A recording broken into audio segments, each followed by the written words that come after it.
Good afternoon, everybody. Let's get started. I'm Dr. Betsy Briju. I am one of the two directors of Mati Pani Asha Center at Umarkhed in Yavatmal district in Maharashtra. So a little bit background about me. I did my bachelor's degree in Kerala, so you can guess where I grew up. And eventually went on to do a master's degree in IARI, Indian Agricultural Research Institute in Pusa, Delhi.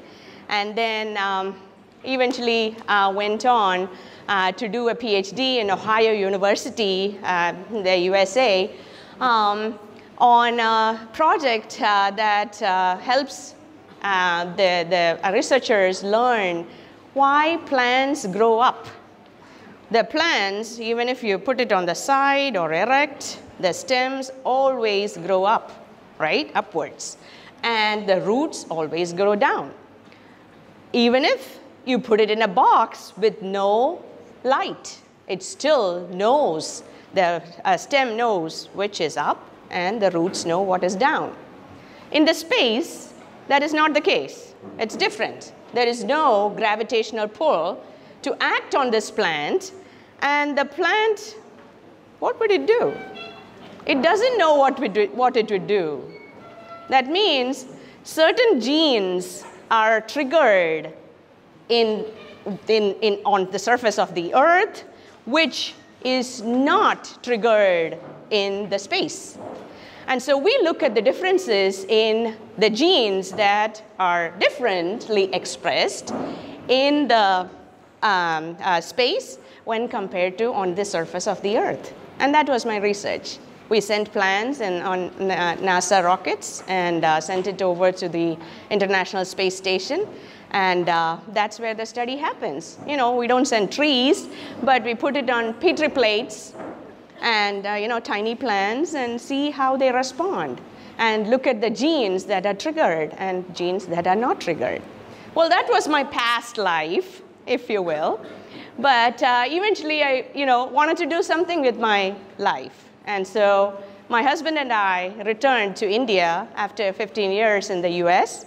And we are right now in Maharashtra, Umarkhed, on a developmental project that helps farmers transition to organic agriculture, more specifically regenerative agriculture.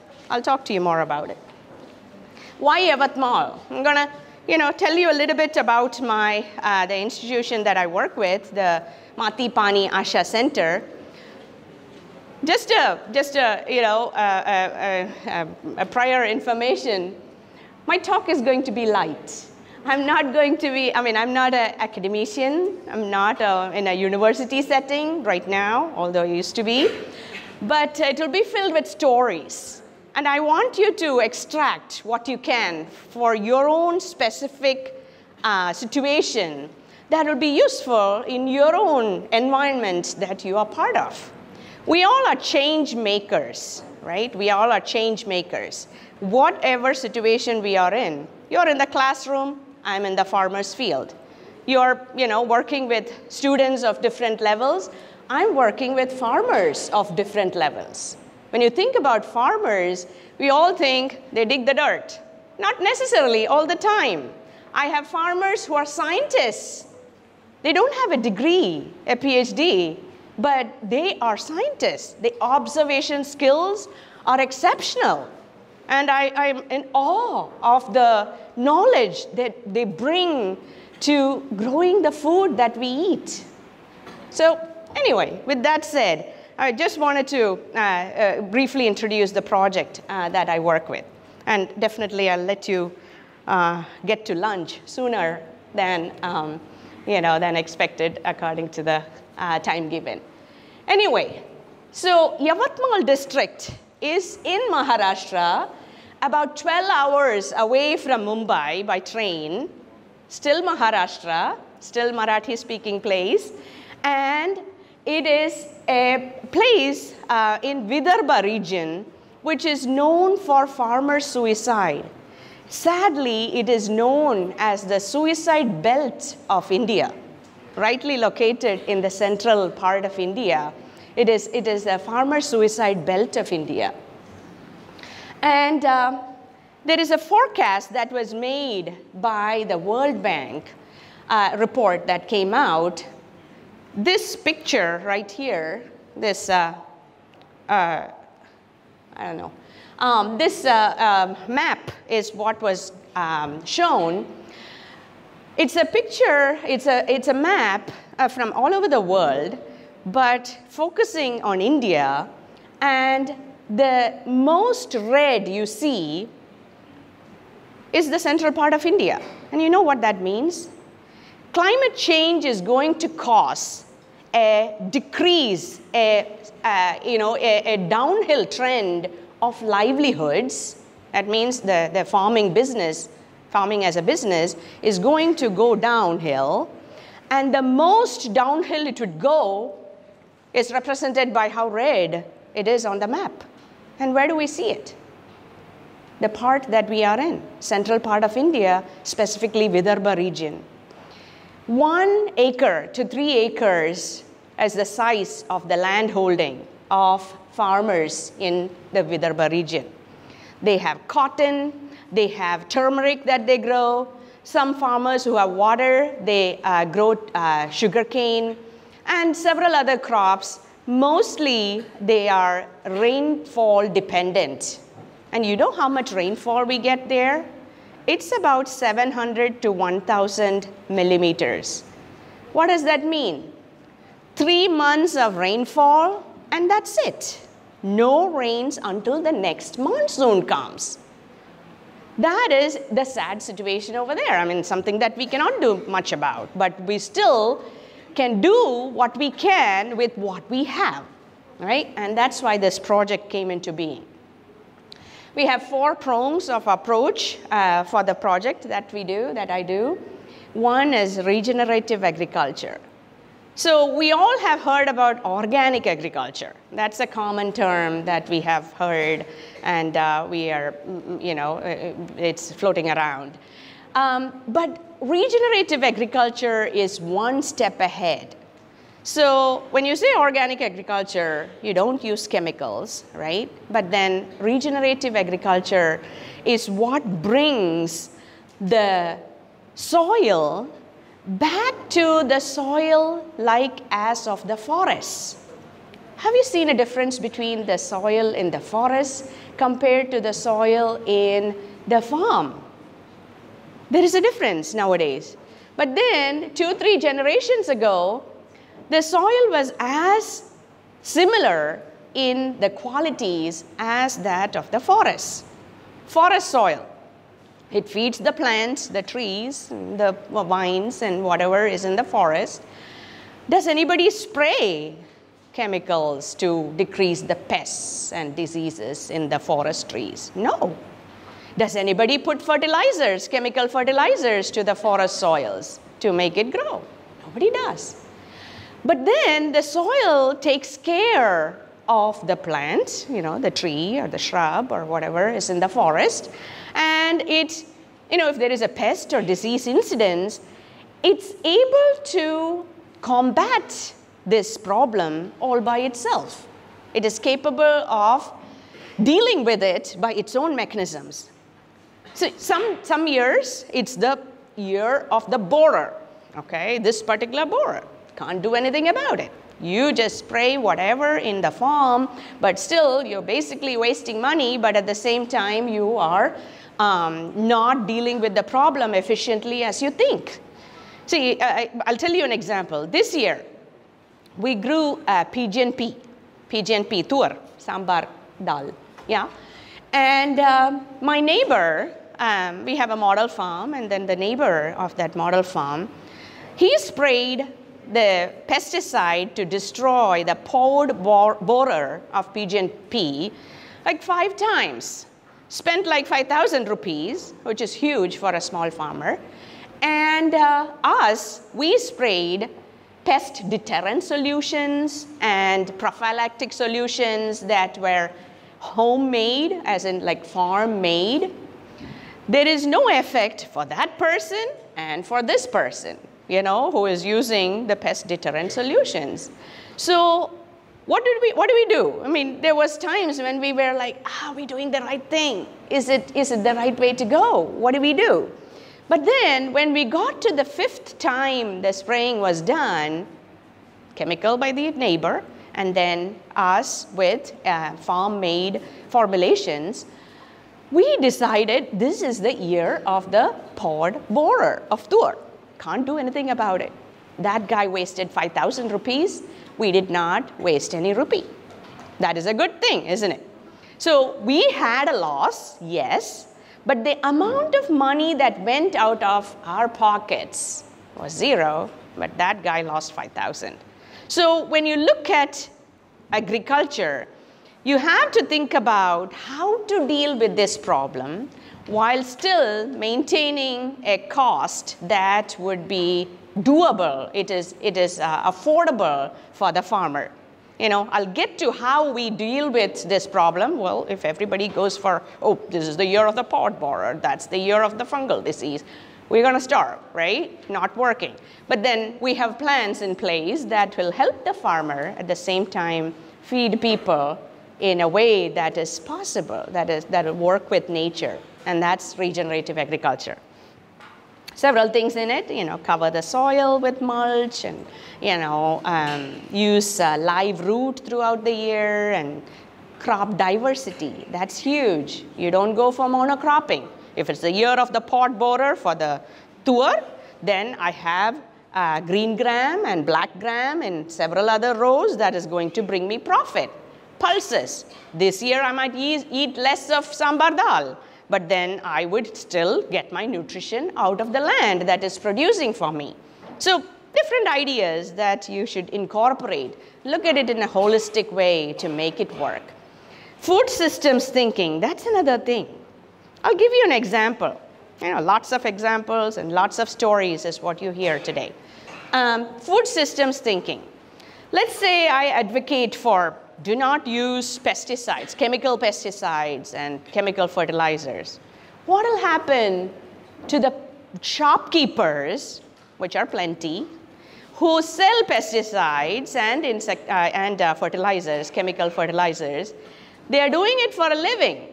They're going to starve. They're going to revolt. They're going to stop us from doing things, right? And there are unintended consequences that would cause the problem to escalate in another direction when this is covered, when this is taken, this side is taken care of. This side is going to blow off. That's not sustainable either. So we have to find ways to manage the different stakeholders in the system to deal with a problem that you're addressing. Anything we learn, we document. We write it down, we publish it. In that way, it's available for someone new who is in the field that they can learn out of it and build upon it rather than starting from scratch again. Last is the well-being aspect. Mati, Pani, Asha. Asha means well-being. You know, the people need to have that confidence, that hope that I can live with what I have. Greed is extreme. You know, there is no solution for greed, be it in any levels. But then when you know and when you're confident that you can make do with what I have, life is good. Life is much better. And that's what our generations, 2 to 3 generations ago, had that confidence. The community supported each other and did put somebody down or did not stomp on someone else to get ahead. But then they had that confidence that life could go on. We can make it work. And we might be not so rich in money, but we are rich in happiness. We are rich in love. We are rich in community, relationships. I have multiple friends who support me. My family members are with me in this problem. So that kind of a feeling helps you live a life that is satisfying. Oh, contentment is huge. So those are 4 prongs that they approach this problem of climate change. I mean the suicide issue and the climate change forecast that I just talked about. Certain projects, I'll talk about a farmer study group in a minute. That's part of my topic. And then in nutrition garden. Well, nutrition garden. Anybody who eats needs to know how to cook and needs to know how to grow food. Anybody disagree? Yeah? You will know how difficult it is to cook, prepare your food, and you will know how difficult it is to prepare the produce, grow your food. You don't have to be the one taking care of all of it. You can outsource it. A farmer can do it. But you need to know how difficult it is and how much is involved in the process of what comes to your table, what comes to you on your plate. I've heard a saying, each grain of rice has your name on it if it comes to your plate. That means you're responsible for it. So that means you're not supposed to waste. That's what my mom said. And then, you also need to know how much was involved to bring that seed of rice, the grains of rice onto the table, onto your plate. So that's why you need a nutrition garden. It's not a kitchen garden. I don't say a kitchen garden because we always think about kitchen garden associated with women, but a nutrition garden. Anyone who needs nutrition, which is everybody in this room, right, needs to know how to grow their own food. And, a little bit of supplements of what you can grow in your own terrace, in your balcony, or the space around your home is definitely something we should all be trying. And there are ways of speeding up the process, not too labor intensive. There are ways of doing it. Talk to me later if there are online courses that I can point you to. Whatever we talk about, whatever we preach, we make sure that we have it planned and demonstrated in a model farm that is close to our campus. And we have the kitchen garden model, the nutrition garden model, and also the farm-based model that we go about doing. Interesting project because we have a lot of things that is unique to that particular place that does not apply to where I grew up or where I studied or where I worked in the past. So we bring all those together, but very unique to the place that I now work. Last part is the research projects, a few research projects that we have in collaboration with several institutions all over the world, the water project and the mental health project. These are very important things that we look at from a perspective of a bird's eye view. A lot of times we look at the small things and the narrowed down specialized things, but there are things that you could look at from a bird's eye view that scientists are looking at from different institutions that we collaborate with. The EcoGather courses, that is something that you might be interested in. It's an online platform with several different kinds of courses that are available for anybody in the world to use. And if you contact me, I'll put you in touch with people who can offer it to you for free.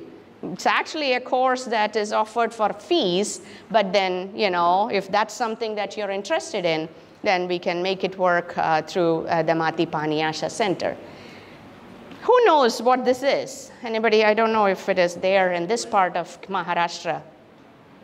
The green, something that looks like Corona. What is it?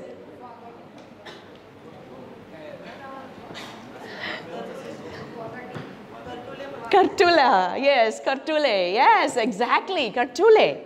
Do you get it? Does somebody grow it? Does it get sold in the market as like bhendi or brinjal? No, it's seasonal and it's basically from nature that you pick and is available when it is available. And does anybody spray chemicals on it? No, nobody cares. It just makes its own. It is native. It belongs to this place. You won't find it in Kerala. It is adapted to this place, this weather conditions without any water, barely any water. Nobody really cares for it, but it still makes its own fruits and we enjoy it, right? And those are things that I didn't know. I did not find it in any books. I did my PhD. I did not learn from any Krishi Vidyapit. But a farmer told me. A farmer who is barely, completed his schooling. He did not. But he told me that this is a plant, this is a vegetable that is wonderful to eat.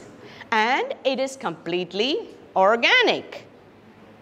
I encourage people, I'll get to that in a minute, but I'll encourage people, you do not have to spend fortunes buying organic food, which is sometimes a thing, sometimes it's unaffordable and it's a hindrance to people, trying to eat organic.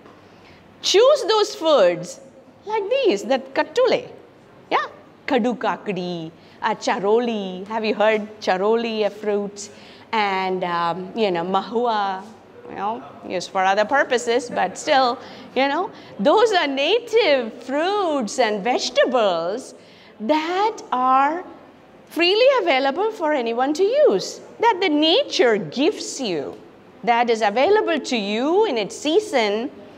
Nobody sprays chemicals on it, nobody fertilizes it, and that means it's completely organic, okay? So these are things that we learn from a research project. There is a professor who has done surveys, who has come to our small institution in Umarkhed and has done research by using a survey method and also by focus group discussion model to learn the local indigenous technical knowledge in farming and agriculture and nature and forests and anything that belongs to the environment around you, the ecosystem around you. And that has helped us enrich the knowledge that we have. Now we have a charoli, mahua, and such plants along the edges of our farm.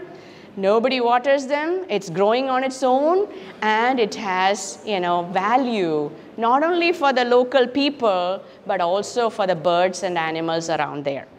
Yeah. So, indigenous knowledge, I'll get to there in a minute. The farmer study group, that's the first part that you saw. That's where adult learning comes in. Farmers, they are adults. And they are adult learners. That means they have a huge responsibility on their shoulders, not only to feed the world, but also to feed their families. There is no one else they could depend on. They are not going to get a salary like we do, professionals do, who sit in the office or work in other institutions, but they depend on what they get from the farm. When I say change your pattern of farming to organic agriculture, regenerative agriculture, they are like, who are you to tell me? I know my life, I know the soil that I farm, and I know the environment that I'm in. And why would I need to listen to you? And that's how adult learners behave, right? It's a behavioral change that we are talking about. So far, you have been using chemicals and fertilizer, the synthetic pesticides and synthetic fertilizers. And now there is a change and you're wanting to do something different. And when I tell them, why would they change? That is a very important question. A lot of things would matter. If they fail, they're going to be in trouble. If they are, if the risk that they're taking is huge when they change. But we intend from our project that the change that they start today should be lifelong. You know, lots of projects, private CSR funded and, you know, family foundation and government schemes, all those are good. But a lot of them do not look at lifelong change. It's a 5-year project, finish it off with numbers and pictures, awesome, but then after 5 years, what happens? We do not know. It goes back to 0, right? The square one. And that is a sad place to be, in our opinion, and our team really values deep impact. You know, we want a lifelong change, and that's hard to come by. You know, that's not an easy task. The number of farmers we have, this one is just a motivational meeting, you know, the initial meeting, so we have a crowd, and then it dwindles down, and then it dwindles down to a handful of people. But then those who are with us have a lifelong change. And they are adult learners, and how do we achieve it? And that's what we are trying to get to, okay? All right, so indigenous technical knowledge is place-based. That means it is specific to each place. What is this? What's this that you're looking at in the picture? What is it that you're looking at in the picture? Can you tell?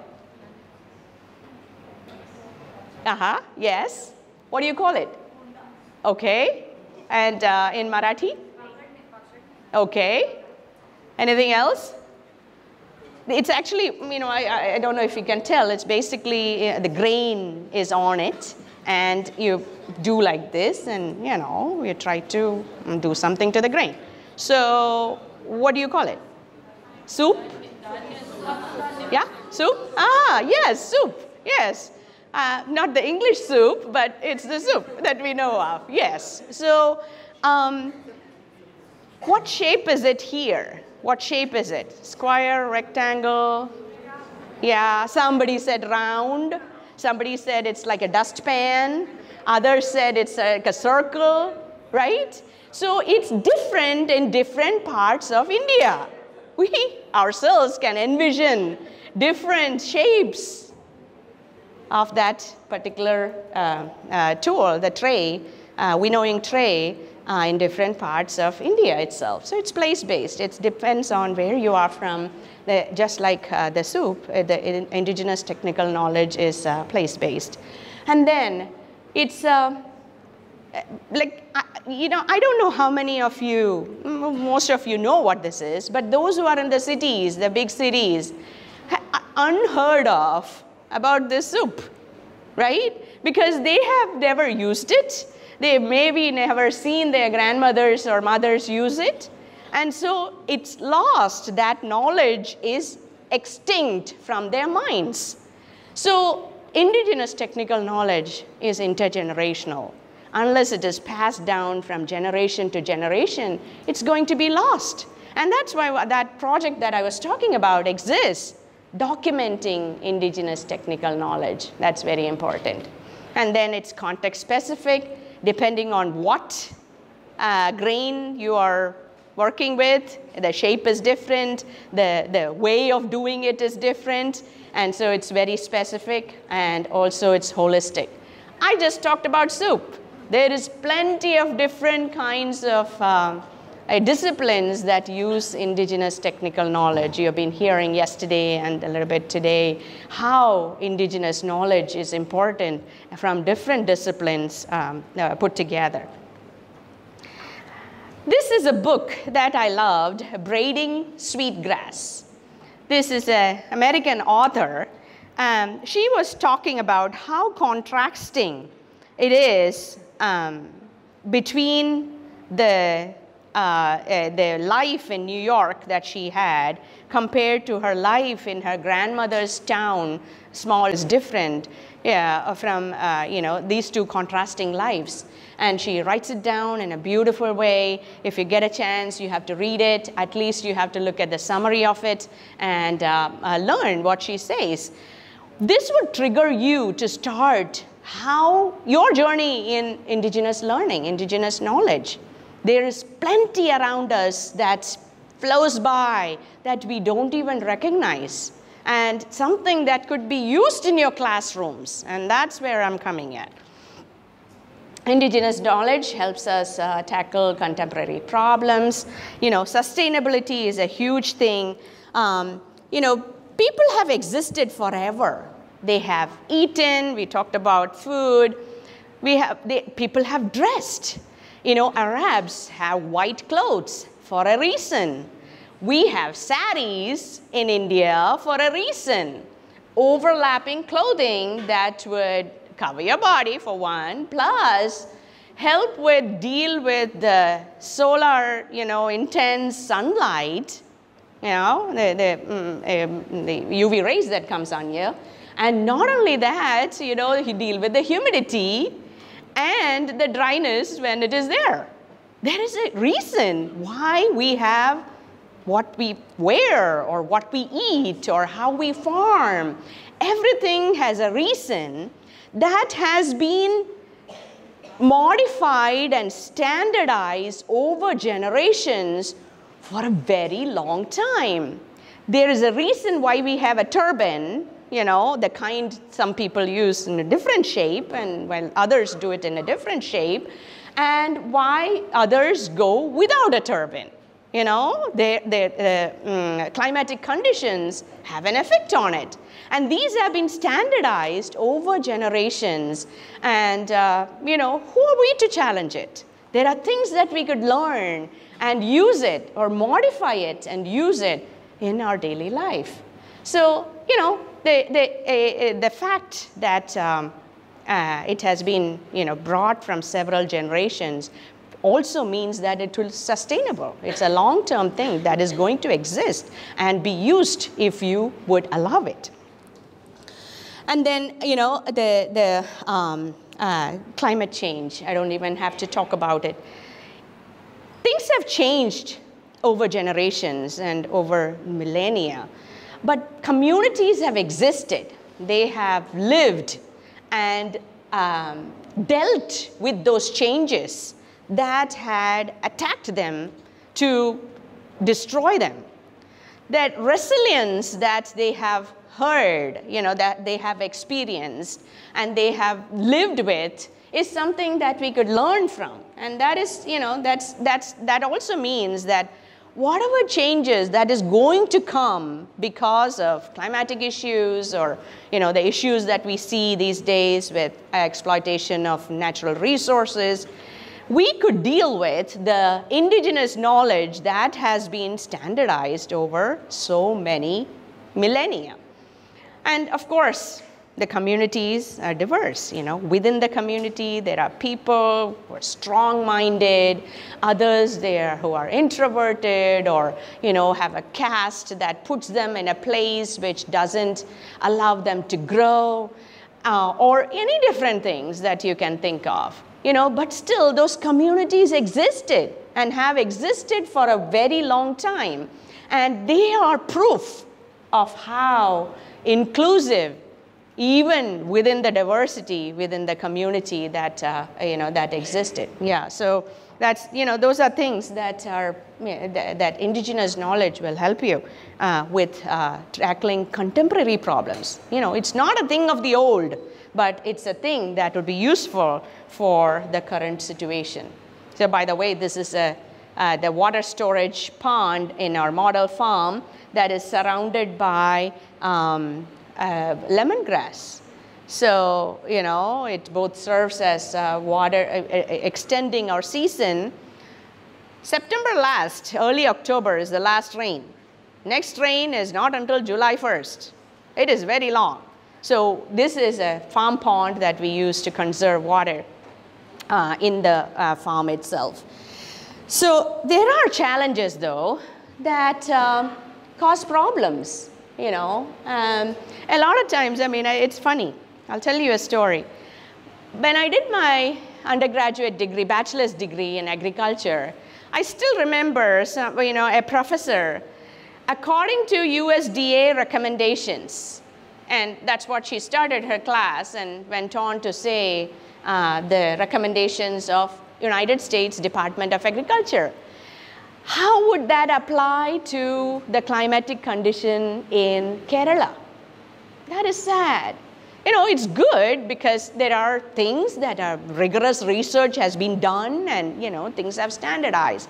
But unless we bring that with the indigenous knowledge that is already available in the, among the Kerala farmers, only then it would apply to what you're dealing with in that particular place. So we have to be careful that we do not consider just one set of education models as the only education model that is there.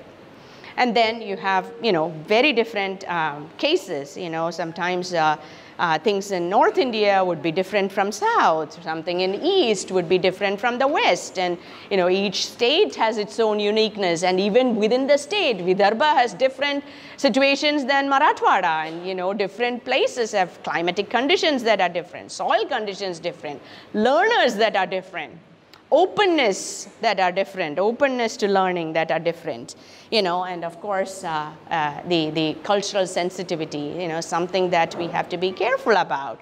One is not better than the other and one is not lower than the other either. You know, we have to be open to cultural sensitivities. And then the ethics. Who does the indigenous knowledge belong to? Who made the soup? The winnowing tray that I was talking about, who made it? Who will patent it? And who made the very first one? No one knows. How can we give credit to the people, to the person, or, you know, track it down to the people group who originally designed it? You know, those are things that are a struggle, still, you know, a struggle, especially with plant genes. There are desi varieties, native varieties of chana and tur and you know, black gram and green gram, udid and mung. These ones that are very unique. Jowar, I have found golden colored jowar in part of our area that is unique to that region. Whom does it belong to? And let's say there is a disease resistance gene that a multinational company found, we're going to be in trouble because that is going to be grabbed and sold and, you know, used for making money away from the people whom actually it belongs to. So ethics is a huge thing to consider, but over time we know that we will make sure that it belongs where it belongs. Okay, how can we use it for education, okay? How can we use it for adult education? All right, so how many of you know about the show and tell in the American school systems? Anybody know or anybody heard? Yeah? Show and tell? Please, yeah, go ahead. What is it? A child is asked to bring something Uh-huh. from his own space or Yes? and Talk about it. Yes, exactly. So show and tell is a unique way of learning, you know, bringing something from their home or their unique environment around the student to the school, to the classroom, when the day is assigned, and talk about it. I mean, what a wonderful system. It integrates language, you know, and it integrates things that the students in the classroom would never hear of. You know, somebody could bring the soup. Again, I'm stuck with the soup, right? They could bring the soup to an American classroom and talk about what it is and how it works and what are the grains that go on top of it and grandmothers using it. And, you know, just imagine the wealth of knowledge that, you know, that you get from someone from a different culture or a different, you know, home environment brings to the table when compared to it wasn't there. You know, that's something that is unique. How I use it in my farmers, among my farmers. I bring something that is unique and that is brought in by a farmer and ask questions. Ask questions. How did you come up with this? And what do you use it for? For example, it's a solution that this person happened to use in his farm that gave good results. So this is the show and tell, okay? So, so those are younger farmers that you're looking at, and that's an older farmer, and I'm the one questioning the older farmer, and in the process, even questions come from the younger farmers, and in the process, they learn, and they know that this works, this is useful, and that's indigenous knowledge that will go away with that older gentleman if we did not ask questions. So question and answer session with a person with indigenous knowledge, in a group among the farmers. Something that you could use in your classroom as well. I hope that keeps your mind running as to what you could use in your own classrooms, with your own environment, with your own adult learners. You have exposure visits that we plan. We bring the farmers into the farmer's field, and a holder of knowledge or a practitioner who has done things that is working with nature. Isn't that what it was 2 generations ago? Who had chemical fertilizers? Who had spraying pesticides? We did not have it, but still farming happened and things continued. Those are things that, that an older farmer could tell. I remember a younger farmer in a village close to us, were doing some ritual that they did not know why that was done, but in this particular festival, we do this, and that's all they knew. If you think about it, that is a very good reason why the older generation has been doing it at that time of the year. Okay, festivals are in particular times of the year. Why that's done in that particular time of the year, and why it is actually done. I mean, what's the purpose of it? Not only just the religious rituals, but also how it is important agriculturally. In an ecological level, why is that important? It was basically cutting a limb of a tree, a particular kind of tree, and putting it in the cow dung pit. That was the thing that I learned.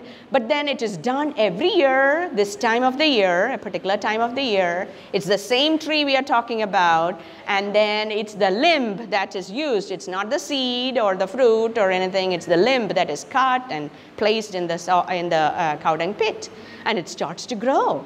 So you're basically expanding the population of that particular tree that helps nature, unknowingly, without anybody telling you to do it. It's a ritual that's happening every year.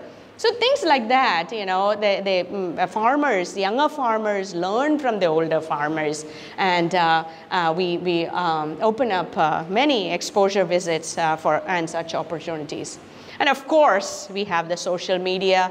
You could record it. I mean, you don't have to go to a particular place or get the person, but you could record the things on social, and then put it on websites and have the people look at it. All right.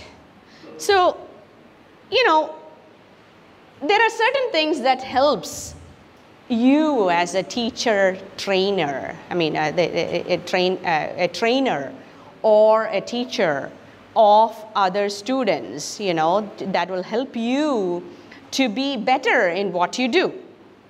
Increased self-confidence. Let's say you are one of those. Okay, so you are the one who is going to a very diverse, you are from here, but then you are going to a place which is completely not your surroundings where you grew up.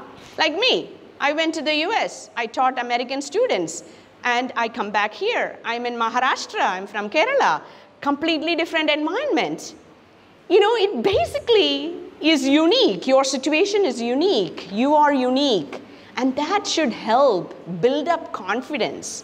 What you bring to the table as a person from a different environment is of value to the people sitting in front of you.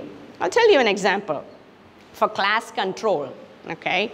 So I have a friend in the US who is from India, and she did her studies there, and then eventually went on to become a professor teaching American students. And then she is a counselor education. That's her area, okay, counselor education. And she, you know how she controls the class? I mean, the students are, you know, either teachers who come from schools.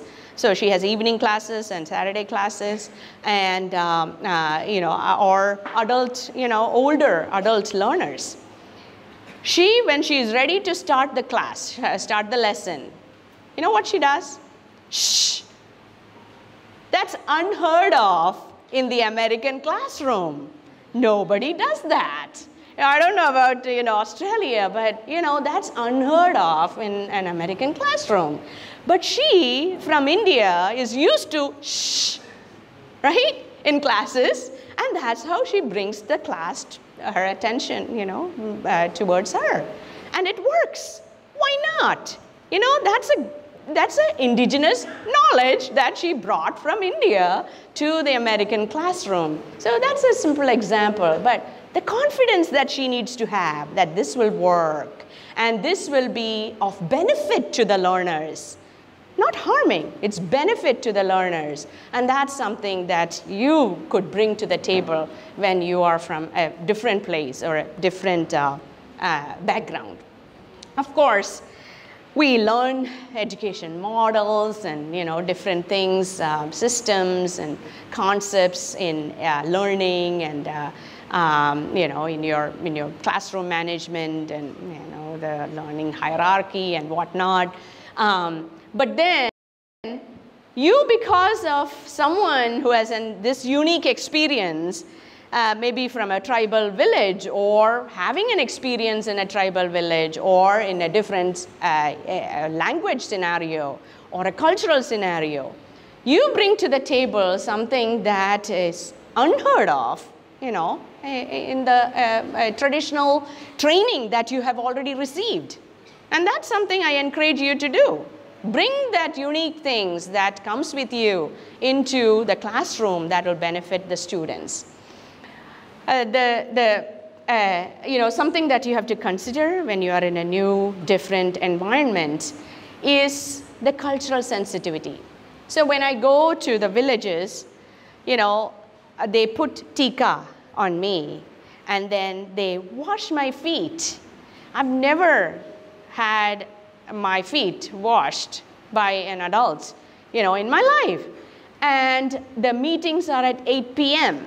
If I say my work is from 8 a.m. to 5 p.m. and that's it, my goal is not going to get anywhere. And the 8 p.m. is when the farmers come home, they have taken care of the household stuff, and then they are relaxing a little bit before they actually start their dinner time. So those are, you know, things that are culturally unique to that situation that I have to comply with, and I have to be okay with to achieve the goal of teaching the adult learners to get where they have to be, you know, according to the project that I have. So those are things we need to be sensitive about. Well, that's my last slide. So last but one. So I'll tell you something. If you forget everything else, I want you to remember just a few things that will help you as a trainer, teacher, you know, in your classroom.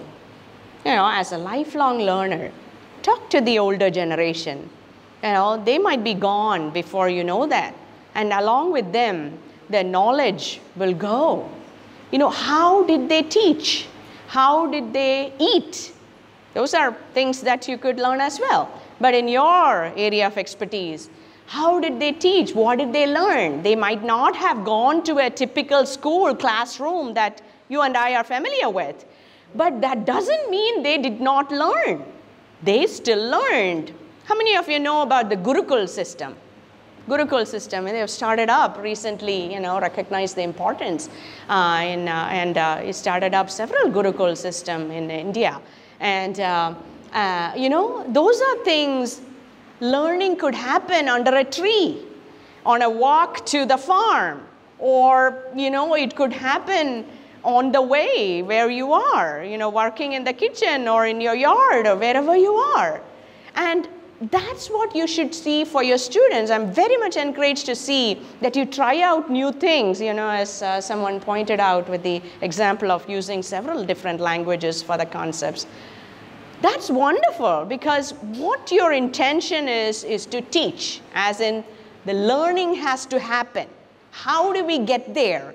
It doesn't have to be rote learning. It doesn't have to be things that pour into the head of the person sitting in front of you. Learning could happen, and as long as it's useful and it's achieved, that's what your goal should be. And as you visit places, speak to the locals. I learned about Goan culture the other day. It was wonderful to speak to a tea shop owner, a lady who you know, had some burgers and some certain things in her shop, talk about how and, you know, how the agriculture is, what's her perspective, and of course, talk to a few more people so that you know that's the consensus, you know, it's not a unique perspective, but you learn a lot, and something that you could take home with you to your situation that could be used. So speaking about education, speaking about teaching and learning, talk to people where you go, how you know, how that classroom is unique. You know, if you talk to my children, how their classroom was different from what they have here, they have things to say. Isn't that right? I mean, there are things about something like show and tell. Probably she learned about it from someone else that she talked to.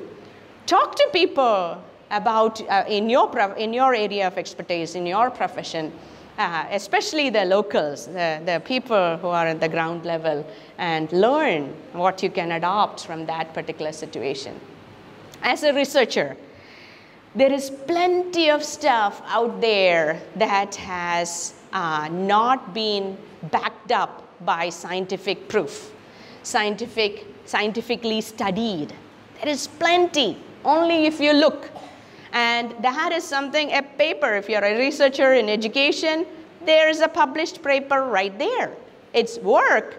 It might be simple, but no one might have documented that. Especially in India, with multiple things, you know, the diverse things that are around you. There is plenty of opportunities for scientific research that could happen if you would actually look. The last one, and that's the most important one, I'll leave you with a story. So when I talk to my farmers, I tell them there is one indigenous knowledge that I learned from a farmer that I use to introduce my project and you know, give the motivational speech. That is, 2-3 generations ago, all we had was bullock carts and bullock-driven plows. You know, the hull plow. How deep does it go? 6 inches, 4 inches, that's about it. But nowadays, the tractors go how deep? 1.5 foot, yeah? Like 18 inches, right? How deep? And, you know, one of the things that was unique about that time, apart from this, is the timing. When do the farmers go to the farm with the bullock carts and the oxen-driven plow? What time? Yeah, 6 a.m. when the sun rises, right? And when do the tractor folks, driving folks, go to the farm these days? 11 a.m., right? 11 a.m.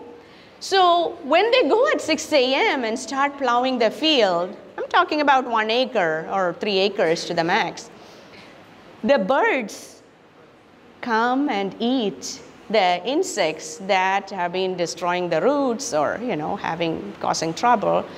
And 6 a.m. is the time the birds look for worms. 11 a.m., the birds have already had their breakfast and gone on to other things to do, right? And this is something we don't realize as an indigenous knowledge. Nobody wrote it down. It's not in the textbooks, and nobody researched it. It's not out there. But these are observations you make as a person of, someone who thinks, and noting it down and using it in your own field. In my case, farming, it was very eye-opening. When I say this example to the farmer, and I tell them that a farmer told me this fact, that there is a difference in this, and this is what used to do, and this is what was accomplished, it opens the eyes of the farmer, thinking that they are also sources of knowledge. When that opens the eyes, when I say something, can you try this? They are more receptive. And I get a lot done, a lot through, as in learning and teaching, just because of that simple example, the indigenous knowledge that I picked up from one of their peers, and using it as a way to open doors. It's like priming your pump, the hand pump. You gotta pour some water in order to get something out of it, right? And so that's what I would leave you with today.